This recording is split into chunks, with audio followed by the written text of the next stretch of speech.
Marami na nagtatanong kung ano na nga bang update natin kay Ghost Project or si Honda Click 150 na nabili natin ng 7,000 sa basurahan. Naging busy kasi tayo dito sa bagong motor na nabili natin na Wave 110 na sa halagang 3,000 pesos. Kaya ngayon, habang inaantay ko kasi yung mga pyesa dito ni Honda Click 150 natin, nag-focus muna tayo dito kay Honda Wave 110. Pero ngayon, dahil may mga dumating naman at nandito na yung mga isa sa mga pinaka-importanting gusto ko maikabit dito kay Ghost Project. Kaya ngayon, ito na ang update natin dito sa Honda Click 150 na 7,000 pesos na bulok-bulok noon, ngayon napakadiin na. So what's up mga kalusuper natin? At guys, marami na nagtatanong sa atin dito kay Ghost Project.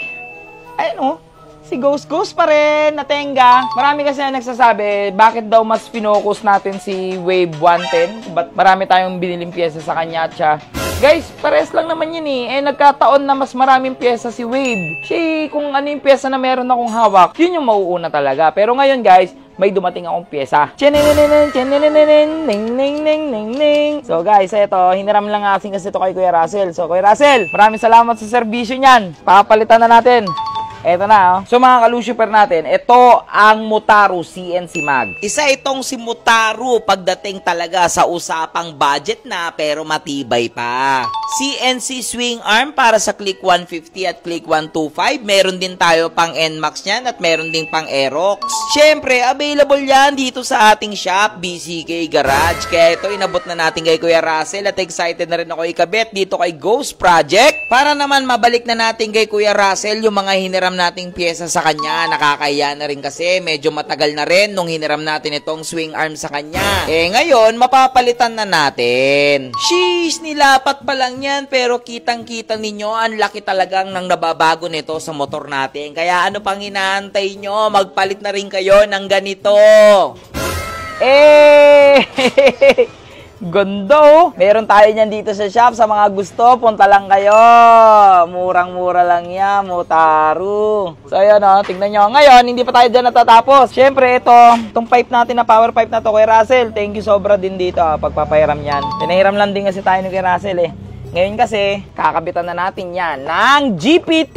Babilay niyan! Sa mga oras na to, kinakabit na natin dito yung mga V-lane na elbow. Tapos bigla ako nagkaroon ng problema. Kasi bigla akong napaisip kung bagay nga ba itong GP2 or itong isang pipe natin na M1. Parehas silang pogi pero patulungan naman ako mag-decide. So yung mga kalusuper natin, hindi ako makapag-decide kung anong pipe. Pero ngayon, ang ilalagay muna namin dito is baka ito muna. Yan. Papusuan naman ako guys kung ito. Yan. Core. Like naman pag ito. Pero sa ngayon, ito muna ikakabit natin. Ito. Okay, sound check, sound check.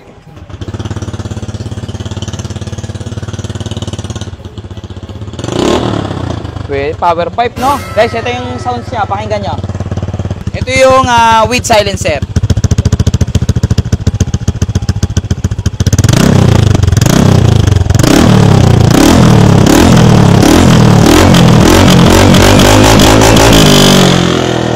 Ayos! So ngayon, try naman natin yung walang silencer.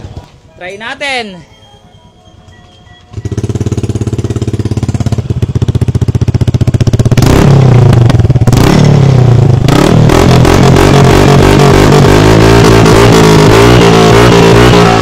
Hey! Try natin.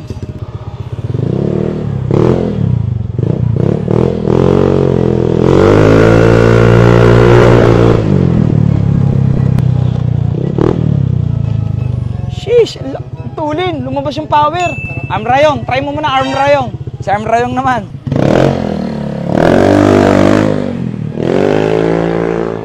So para mas makita nyo ngayon, guys ulitin ko Ito naman yung isa, GP2. Parehas lang po bilay niyan. Ito naman yung isa. Yan, ganyan ang itsura niyan. Again, para sa M1, puso. Para naman dito sa GP2, like, para papalitan natin. Tapos ngayon, mga Lucifer, para mas makita nyo na maayos ngayon yung bagong itsura ngayon ni Ghost, pasukan muna natin, syempre, ang montage!